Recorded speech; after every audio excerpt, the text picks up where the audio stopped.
네, 귀한 찬양 감사합니다. 오늘도 새벽을 깨우고 하나님의 성전에 나와 함께 주님의 고난에 동참하고자 하는 모든 성도들에게 우리 하나님이 주시는 기쁨과 소망과 위로와 평강이 가득하시기를 주님의 이름으로 축원합니다. 우리는 그리스도인으로서 이 땅에 살면서 예수님의 제자답게 그리스도인답게 살고 싶은 마음이 있습니다. 저만 그런 건 아니죠. 아마 이 자리에 계신 모든 분들이 그래도 예수 믿는다면 예수 믿는 사람답게 살고 싶은 욕심이 있고 그런 간절함이 있을 것이라고 저는 믿습니다. 하지만 살다 보면 너무나 강해 보이는 이 세상의 권세 앞에 싸워보지도 못하고 항복하는 경우가 얼마나 많습니까? 그러나 예수님은 대적들이 아무리 강하다 할지라도 그 앞에서 굴복하지 않으셨습니다. 반면에 베드로는 철저하게 무너졌습니다. 실패했습니다. 대제사장 앞에서 벌어지는 그 불의한 재판에서 예수님은 치열한 영적 전투를 치르고 계셨습니다. 보이진 않지만 그들과 예수님 사이에, 사탄과 하나님 사이에 그런 영적 전투가 계속되고 있었다는 것입니다. 하지만 베드로는 그 영적 전쟁에 참여하지 못하고 멀찍이 떨어져서 구경만 하고 있었습니다. 이런 베드로의 모습은 후에 그에게 어떤 일이 벌어질지를 미리 암시하고 있는 모습이라고 할 수 있습니다. 대제사장들과 장로들과 서기관들이 다 모였다라고 말합니다. 사실 그들은 사두개인들, 바리새인들, 그 외에 다른 종교 지도자들의 모습들은 결코 하나가 될 수 없는 당시의 사회적, 정치적 상관관계에 있었습니다. 신앙적 견해도 달랐고 자기들이 추구하는 목적도 다른 사람들이었어요. 그러니 그들이 함께 모일 일은 거의 없었습니다. 그런데 그들이 함께 다 모였습니다. 왜 모였습니까? 그들은 한 가지 목적을 가지고 자기들의 권위를 위협하는 예수를 잡아 죽일 목적을 가지고 모였습니다. 그들의 의지가 얼마나 강한지 보여주는 모습입니다. 그에 비해서 예수님을 따르는 제자 베드로는 예수님을 따르지 못하고 멀찍이 떨어져서 대제사장들의 아랫사람들 사이에 섞여 있었습니다. 그것은 예수님을 믿고 따른다고 하면서 세상과의 갈등을 두려워하며 숨으려고만 하는 어리석은 신앙인들의 모습을 그대로 반영한다고 할 수 있습니다. 그 베드로의 모습에서 오늘 이 시대에 우리 그리스도인들의 모습을 찾아볼 수 있는 거죠. 우리에게는 오늘 이런 연약하고 비겁한 모습은 없습니까? 대제사장들과 또 온 공회가 예수님을 죽이려고 증거를 찾았지만 그들은 얻지 못했습니다. 결국 거짓 증언을 통하여 예수님을 죽이려고 하죠. 세상이 그렇습니다. 세상은 진리를 가지고 있지 못해요. 그러니 그 진리로 판단할 수가 없습니다. 그러므로 세상은 진리이신 그리스도를, 나아가서 진리인 기독교를 칠 증거가 없습니다. 그들이 하는 건 겨우 거짓 증거들을 모함하는 것밖에 없습니다. 오늘날 교회를 향하여 세상이 그렇게 판단합니다. 하나님은 그런 거짓 증인들을 반드시 심판하실 것입니다. 하지만 하나님은 그들의 거짓 증언까지도 사용하셔서 당신의 나라를 이루는 데 쓰게 하십니다. 역설적으로 성전은 예수님이 아니라 종교 지도자들에 의해서 무너져 버릴 것입니다. 그들의 거짓 증인은 예수님의 부활하심 때문에 결국 현실이 되고 말 것입니다. 그러므로 우리는 이 땅에서 살면서 거짓 증언 때문에 내가 무너지고 고난당하고 힘들었다고 낙심할 필요가 없습니다. 언젠가 주님은 그 모든 것들을 당신의 계획 가운데 역전시킬 것이기 때문입니다. 예수님은 고발자들의 거짓 증언에 아무런 변명도 하지 않으셨습니다. 오히려 신성 모독을 유도하는 대제사장의 말에 응답하실 뿐만 아니라 인자가 권능자의 우편에 앉는 것과 하늘 구름을 타고 오는 것을 너희가 보리라. 정말 상상하기 어려운 엄청난 말씀을 하셨습니다. 대제사장은 예수님의 이 말씀이 참인지 거짓인지 따지지도 묻지도 않았습니다. 무조건 예수님께 사형 선고를 내려버렸습니다. 예수님은 이런 불법적 재판이 자행되고 있는 그 현장에서 적극적으로 자신의 무죄를 변호하려고 하지 않으셨습니다. 고난을 피하려고 하지도 않으셨습니다. 오히려 그들이 싫어하는 진리를 드러내심으로 대적들의 마음에 분노가 일어나게 하시고 오히려 그것으로 스스로 죽음의 자리에 더 가까이 나아가셨습니다. 이것이 주님의 사명이었습니다. 이것이 오늘 우리 그리스도인들이 걸어가야 할 길이기도 합니다. 여러분, 세상은요, 누가 옳으냐 누가 틀리냐 이것을 따지려고 합니다. 그것 때문에 서로 싸우죠. 내가 맞다 너가 틀리다 서로 싸웁니다. 하지만 그리스도인은 그거 가지고 싸우는 존재가 아닙니다. 그리스도인은 무엇이 진리이냐? 진리를 드러내는 일에 집중하는 사람들이 그리스도인입니다. 세상 것 가지고 목매어 싸우지 않는다는 거예요. 우리가 목숨 걸고 싸워야 할 것은 그것이 아니라는 것입니다. 내가 진리 안에 있느냐? 무엇이 진리냐? 멀찍이 예수님을 따르며 재판의 자리에 있던 베드로에게 위기가 닥칩니다. 나름 수제자였던 베드로에게는 나름 큰 자부심이 있었을 것입니다.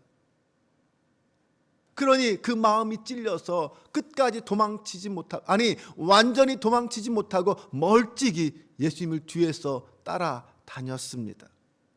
마지막 만찬의 자리에서 베드로는 내가 결코 주님을 버리지 않겠다고 소리쳤습니다. 내가 죽을지언정 주님을 부인하지 않겠다고 맹세했습니다. 수제자로서 베드로는 누구보다도 예수님을 사랑했습니다. 아니, 예수님께 충성하는 사람이었습니다. 그는 자신의 그 충성심을 믿었습니다. 예수님을 향한 사랑도 믿었습니다. 그렇게 스스로를 믿었고 자신도 강하다고 생각했습니다. 하지만 예수님을 향한 베드로의 믿음과 인간적 의리는, 거기에 대한 자신의 확신은 착각이었습니다. 이는 예수님의 예언대로 닭이 2번 울기 전에 3번 부인함으로 적나라하게 드러났습니다. 그의 숨겨진 모습들이 드러난 거죠. 베드로는 너도 예수와 한 도당이다라고 지적하는 여종의 말에 본능적으로 죽음의 공포에 휩싸였습니다. 그래서 그들의 말이 무슨 뜻인지 알지도 못하겠고 깨달을 수도 없다라고 대답함으로써 예수님과 자신은 전혀 관계없는 존재다, 사이다라고 말하고 말았습니다. 그 순간 베드로는 아마 죽음의 덫에서 어떻게든지 벗어나야 되겠다라는 생각에 가득 차 있었을 것입니다. 베드로는 자신이 지금 무슨 얘기를 하고 있는지조차도 모를 정도로 당황한 상태에서 본능적으로 그렇게 입에서 말이 나왔을 거예요. 자신도 모르게 나왔을 거예요. 닭이 울기 전에 내가 3번 나를 부인하리라. 이 예수님의 말씀이 생각났을 때 비로소 베드로는 지금 자신이 무슨 짓을 했는지 그때서야 정신이 들어 생각했을 것입니다. 결국 그런 자신의 모습을 깨닫고는 울음을 터뜨릴 수밖에 없었습니다. 눈물을 흘리는 그 베드로의 모습은 그래도 그가 예수님을 완전히 저버리지는 않았구나라는 것을 보여주고 있습니다. 하지만 그는 진실을 말함으로써 고난의 자리에 들어갈 수 있는 기회를 놓쳐버렸습니다. 오히려 거부했죠. 앞에서 그는 분명히 예수님과 함께 고난의 자리에 들어가겠다고 하지만 그 맹세는 저주를 동반한 거짓 맹세로 변하고 말았습니다. 겟세마네 동산에서 기도로 준비하지 못했고 예수님을 가까이서 따르지도 못하고 멀리서 쫓아야만 했던 그 베드로, 그는 대제사장이 아니라 한 여종의 고발 앞에 힘없이 무너지고 말았습니다. 그런 베드로의 모습은 대제사장과 수많은 무리들 앞에서 거짓 증언을 하는 그 증인들 앞에서 당당하셨던 예수님과 너무나도 대조가 되고 있습니다. 오히려 죽음의 고난 속으로 직접 걸어 들어가시는 그 예수님의 모습과 그 죽음이 두려워서 도망치고 숨어버리고 거짓 맹세하는 베드로의 모습은 정말 극명하게 대조되고 있습니다. 예수님을 따르려고 하는 자가 영적으로 무장하지 않으면 이렇게 한없이 부끄러운 모습으로 무너질 수밖에 없다라는 것을 우리는 깨달을 수 있습니다. 그런데 여러분, 우리는 어떻습니까? 우리도 베드로처럼 연약한 존재 아닙니까? 우리도 죽음 앞에서 한없이 무너질 수밖에 없는 연약한 존재입니다. 마음으로는, 지금 생각으로는 다 할 수 있을 것 같은데, 다 어떤 것도 이겨낼 수 있을 것 같은데 실제 그 자리에 들어가면 안 되는 것이 우리들입니다. 그런데 주님은요, 그런 우리의 연약함과 우리의 무지함을 아십니다. 영적으로 무장하고 기도로 준비될 때 우리는 분명 베드로처럼 패배자가 아니라 예수님처럼 승리할 수 있습니다. 그런데 그게 잘 안 되는 게 우리의 현실입니다. 미국의 데비드 퍼트레이러스라는 장군이 있었습니다. 그는 미국 육군사관학교를 수석으로 졸업한 사람입니다. 그가 육군 참모총장일 때 이라크 전쟁이 있었는데 교착 상태에 있던 그 이라크 전쟁을 그가 승리로 이끌면서 미국의 전쟁 영웅이 되었습니다. 군에서 나온 후에 미국 중앙정보국 국장, CIA 국장이 되었습니다. 사람들은 그가 아이젠하워와 맥아더를 합쳐놓은 정말 위대한 장군이다라고 말하면서 차기 미국 대통령 후보감이다라고까지 말하고 있었습니다. 그런데 그는 자신의 전기 작가이며 육사 20년 후배인 폴로 브로드웰 예비역 중령과 불륜에 빠지고 말았습니다. 결국 그 일로 중앙정보국 국장 자리에서 물러났고 그는 역사의 무대에서 사라져버리고 말았습니다. 한때는 대선 후보로까지 거론되던 그가 그렇게 추락한 이유는 무엇이었습니까? 그의 영적 전쟁에서 실패했기 때문이었습니다. 이라크 전쟁의 영웅이 영적 전쟁에서의 패배자가 되고 말았던 것입니다. 전쟁 영웅도 패배자가 될 수밖에 없는 것이 영적 전쟁입니다.